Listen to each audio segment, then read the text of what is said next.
My name is Seth Stewart with Spoken Gospel. We are a ministry dedicated to helping people see Jesus in his gospel on every page of the Bible. So, Jesus' disciples have just asked him who will be the greatest in the kingdom of heaven. And today's verse, Matthew 18:3-5, is how Jesus answers. He says, "And truly, I tell you, unless you change and become like little children, you will never enter the kingdom of heaven. Therefore, whoever takes the lowly position of this child is the greatest in the kingdom of heaven. And whoever welcomes one such a child in my name welcomes me." Notice that Jesus immediately responds to a question about greatness in his kingdom with an answer about entering his kingdom. Like most adults, the disciples want to know about hierarchy, but Jesus is more concerned about having his disciples with him.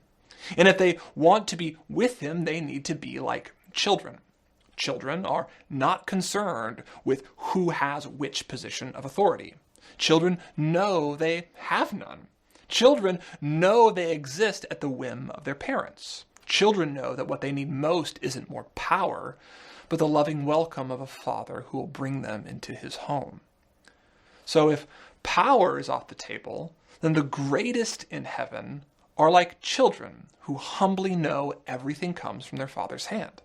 The greatest then are those who ask God for the most, because their father and king will always provide it.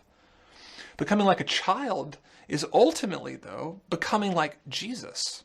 He is the child of God, who didn't concern himself with authority, but became humble and lowly on the cross.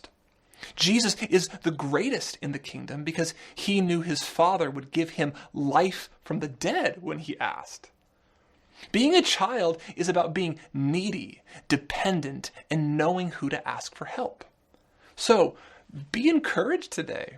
You don't need to bring anything to God except your need of him. Greatness in God's kingdom isn't reserved for the few, but to all who, like children, humbly ask.